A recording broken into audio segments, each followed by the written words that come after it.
유대교 당국자들이 제일 두려워하는 일이 기어이 일어나고야 말았습니다. 예수님을 십자가에 못 박아 죽이기 위해 온갖 노력을 다 기울였는데 그의 무덤이 빈 무덤으로 발견되고 만 것입니다. 그들은 스데반 집사를 복음을 전하던 현장에서 돌로 쳐 죽인 것처럼 진작에 예수님을 제거할 수 있었습니다. 신명기 13장 10절이 그 법적 근거입니다. 하나님의 거룩한 이름을 모독하거나 백성들을 미혹하여 그릇 되게 가르치는 자는 돌로 쳐 죽이라고 기록되어 있습니다. 그러나 예수님을 투석형에 처하는 건 위험 부담이 컸습니다. 참 선지자들이 자기 당대에는 거짓 선지자로 여겨져서 돌에 맞아 죽는 경우가 흔하였기 때문에 자칫하면 예수의 추종자들이 더 많이 생길 수 있고 그러면 덜불처럼 일어나는 예수의 하나님 나라 운동을 더 막아낼 재간이 없어서 결국 유대교는 근본에서부터 흔들려 무너질 수밖에 없기 때문입니다.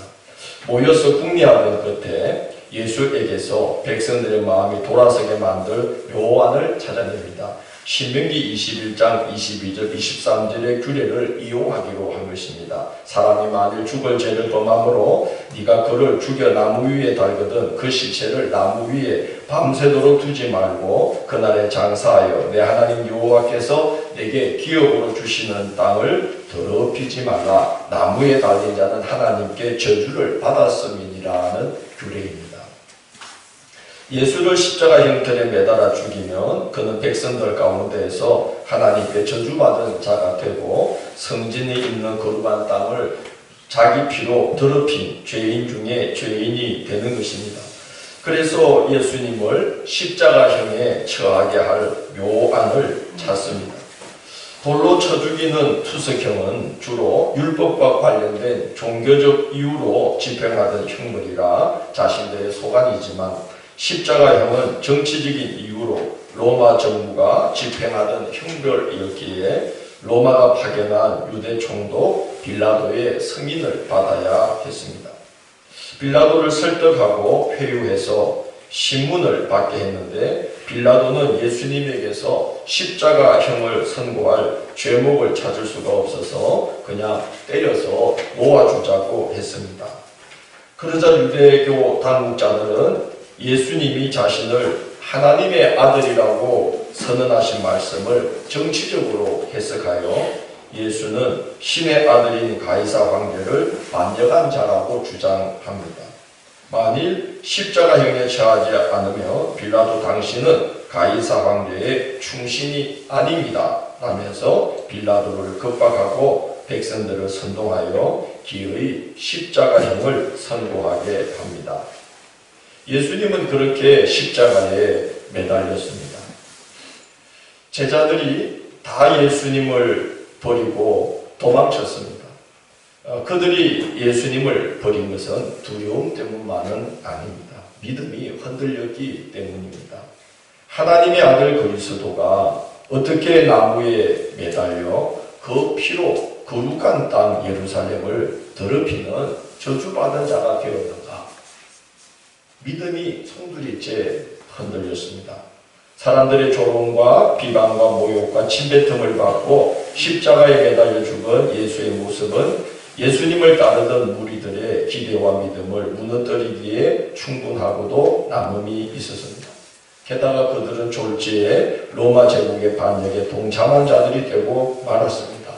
제자들과 예수를 따르던 무리들은 다 뿔뿔이 흩어지고 예수 운동은 순식간에 사그러들었습니다. 유대교 당국자들이 의도한 대로, 더 정확히는 사탄의 계획대로 된 것입니다. 그런데 사흘 후 놀라운 일이 벌어집니다. 유대교 당국자들이 설마하면서도 두려워하던 일이 정말로 일어나고 말았습니다. 예수님은 십자가 지실 때가 가까워지자 인자가 많은 고난을 받고 장로들과 대제사장들과 서기관들에게 버림받아 죽임을 당하고 사흘 만에 살아나야 할 것이니 라고 자주 말씀했습니다. 살아나리라고 하지 않고 살아나야 할 것이니 라고 말씀하신 것은 반드시 살아나야만 된다는 것입니다. 그래야만 십자가를 통해 하나님께서 계획하신 일이 드러나고 성취되기 때문입니다. 부활을 목격하고 예수님이 친히 40일간 함께 머물면서 십자가와 부활의 의미를 가르치시고 50일째 성령이 불과 같이 임하자 제자들과 예수님을 따르던 무리들의 눈과 귀가 열리고 영적인 눈이 열렸습니다. 십자가에 못 박이신 예수님은 하나님께 저주받은 자가 아니었던 것입니다. 죄로 말미암아 하나님의 저주 아래에 놓여있는 우리를 구원하기 위해 우리의 죄짐을 짊어지고 죄값을 대신 치르기 위해 속죄의 제물로 십자가 제단에 자기를 내어주신 하나님의 아들이셨던 것입니다. 십자가에서 흘린 예수의 피는 예루살렘을 더럽히는 부정한 피가 아니라 그 피의 공력을 믿는 자는 어떤 죄를 지었든지 누구라도 죄를 씻음받는 거룩하고 보배로운 피, 보혈이었던 것입니다.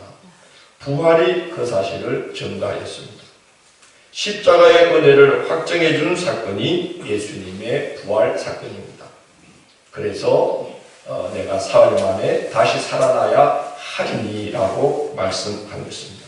십자가의 은혜를 부활 사건이 확증해 주기 때문에 그런 것입니다.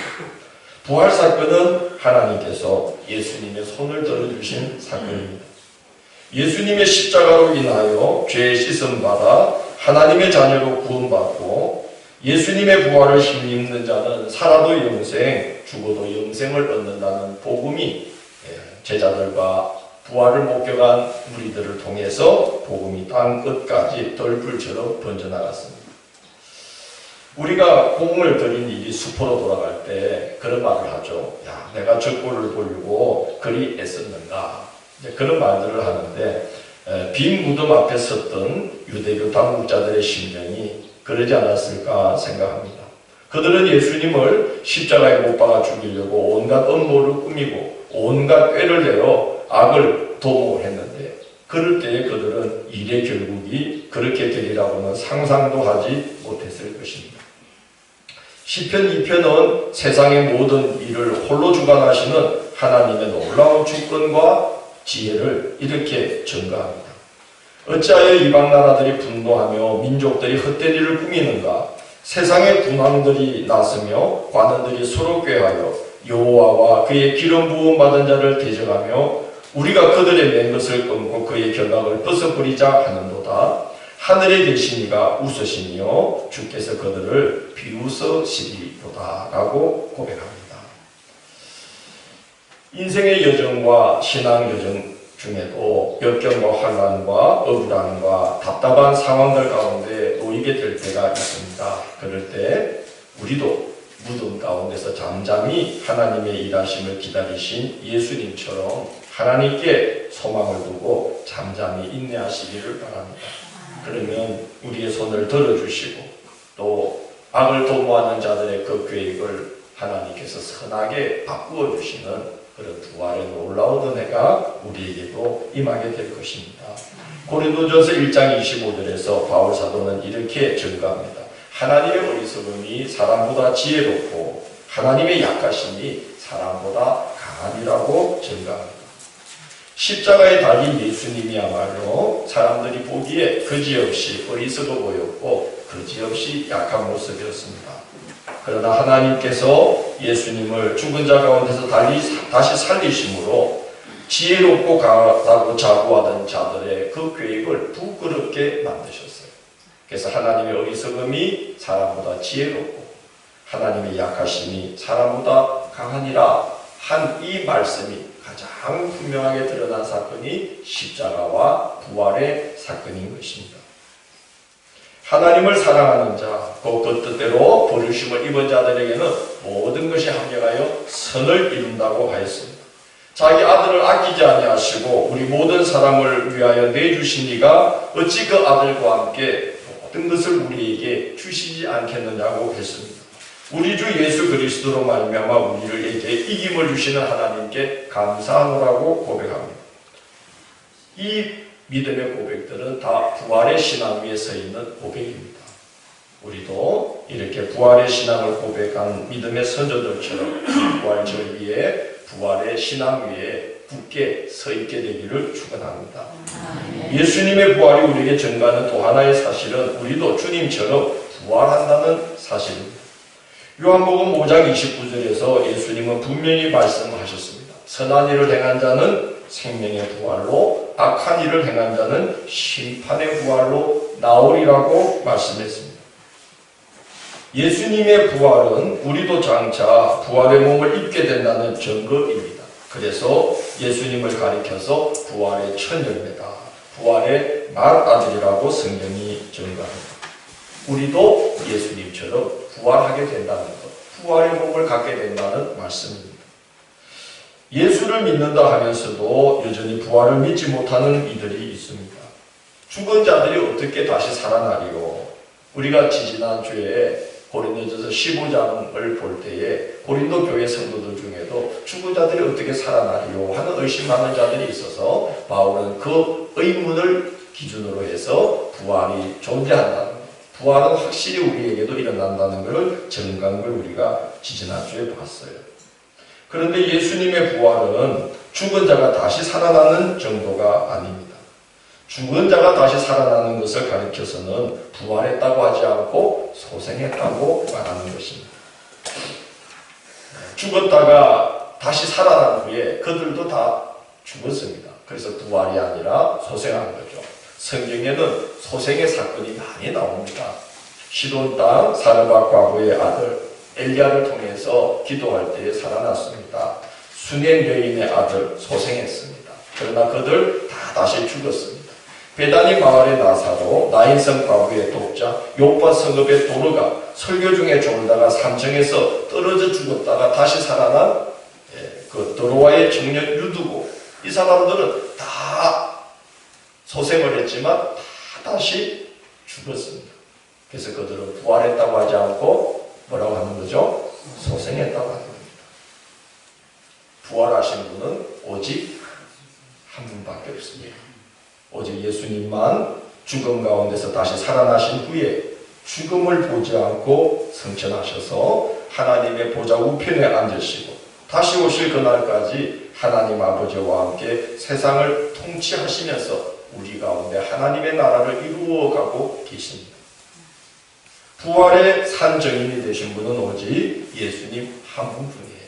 그러니까 우리가 죽은 자가 어찌 다시 살아날 수 있을까? 이거는 질문조차 되지 못하는 거죠.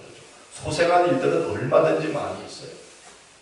예수님의 부활이 우리에게 놀라운 사실은 다시 살아나시고 그리고 다시 죽지 아니하시고 하늘에 오르셔서 하나님 보좌 우편에 앉으시고 지금도 하나님과 함께 우리를 인도하기 위해서, 영생으로 인도하기 위해서 하나님과 함께 하나님의 나라를 이루는 일들, 하나님의 통치를 지금도 예수님이 하고 계시다는 게 너무나 놀라운 사건이죠. 사람이 어찌 다시 살고, 이건 질문조차 되지 못하는 우리에게 부활의 증인이 되신 분, 부활의 증거는 오직 예수님 한 분입니다. 예수님은 우리가 장차 부활의 몸을 입을 때 어떤 몸을 입게 될 것인지 미리 보여주셨어요. 여러분, 우리도 죽고 나서 또는 살아서 주님을 만나게 될 경우 우리가 부활의 몸을 입게 된다는 사실을 아십니까? 알지 못하면 믿지도 못하겠네요. 예수님은 우리가 장차 부활의 몸을 입을 때 어떤 몸을 입게 될 것인지를 미리 보여주셨어요. 어떤 몸을 입었습니까? 살과 뼈가 있었어요. 음식을 잡수셨어요. 그러나 시공의 제약을 받지 않아서 제자들이 문을 닫고 숨어있는 곳에 호련히 나타나셨어요. 그 형체가 예전과 달라서 제자들도 처음에 알아보지를 못했어요. 예수님이 선지자들의 글로부터 시작해서 당신을 증거하자 비로소 그들의 눈이 떠여서 부활하신 예수님을 알아봤어요. 무덤을 찾은 여인들도 부활하신 예수님을 알아보지 못하고 동산지기인 줄 알았더라고 성경에 기록되어 있습니다. 무엇을 말하는 것입니까? 부활체에는 인간의 수준으로는 알지 못할 놀라운 변화가 일어난다는 것이죠. 그걸 부활하신 예수님이 우리에게 보여주셨고 우리도 장차 그 부활의 몸을 입게 된다는 사실을 예수님이 보여주신 겁니다. 마지막 심판 때에 산자나 죽은 자나 부활의 몸을 얻어서 하나님의 심판대 앞에 서게 되는데, 어떤 이들은 영생의 부활로, 생명의 부활로 영생으로 나가고, 어떤 이들은 심판의 부활로 영불에 처해져서 꺼지지 않는 불못에 던져지는 둘째 사망에 처하게 되는 자들도 있으리라고 성경은 말하고 있습니다. 부활의 몸을 입은 예수님은 그 사실을 우리에게 분명하게 보여주었습니다. 요한복음 11장 25절 26절에서 예수님은 나는 부활이요 생명이니 나를 믿는 자는 죽어도 살겠고 무릇 살아서 나를 믿는 자는 영원히 죽지 아니하리니 이것을 네가 믿느냐라고 물음을 던지십니다. 이 물음, 초대교회에서 가장 중요하게 여긴 질문이 바로 이 질문입니다. 이것을 네가 믿느냐 하는 질문. 기독교 신앙은 예수님의 십자가가 나를 구원하고 예수님의 부활이 나에게 영생을 준다는 신앙 고백 위에 세워져 있기 때문에 그런 것입니다. 그래서 초대교회 성도들은 안식 후 첫날, 한 주간이 시작되는 매주 첫날, 예수님이 죽음을 이기고 부활하신 그날을 주님의 날, 주일로 삼아서 예수님의 살과 피를 상징하는 떡과 잔을 나누며 예수님의 십자가와 부활을 공동체적으로 고백하는 이를 신앙의 근본으로 삼았습니다. 유대교는 그렇지 않다고 합니다. 지금 세계 각지에 유대인들이 많이 흩어져 사는데 그들은 지역에 회당에 나가지 않더라도 이스라엘에 이것만큼은 꼭 보낸다고 그래요. 뭘 보낼까요? 11조는 보낸다고 해요. 왜 그렇게 하겠습니까? 회당에 나가지 않더라도 11조를 보내어서 그 이름이 이스라엘 공동체에 남아있으면 하나님의 자녀로 인정받고 장차 아브라함의 품에 안길 수 있다고 믿기 때문에 그렇다는 것입니다. 유대교 공동체는 그 이름이 그 공동체에 있느냐 아니냐를 매우 중요하게 여긴다고 합니다. 그러나 기독교 신앙은 그렇지 않습니다. 기독교 신앙은 십자가와 부활에 대한 믿음이 있느냐 아니냐. 네가 이것을 믿느냐라는 이 물음에 아멘으로 화답하는 것을 가장 중요하게 여기는 신앙입니다. 그래서 주일에 주님의 십자가와 부활을 이 주님의 날, 주님이 부활하신 이 주일에 주님의 십자가와 부활을 공동체적으로 고백하는 예배에 참여하는 것. 그래서 거기서 내가 주님의 십자가와 부활이 나를 구원하며 영생을 줍니다. 내가 믿습니다. 라고 이렇게 고백하는 것을 성도됨의 가장 중요한 기준으로 삼는 신앙이 우리 기독교 신앙입니다. 여러분 믿습니까? 이것을 내가 믿느냐. 나는 부활이요 생명이니 무릇 살아서 나를 믿는 자는 죽지 아니하리고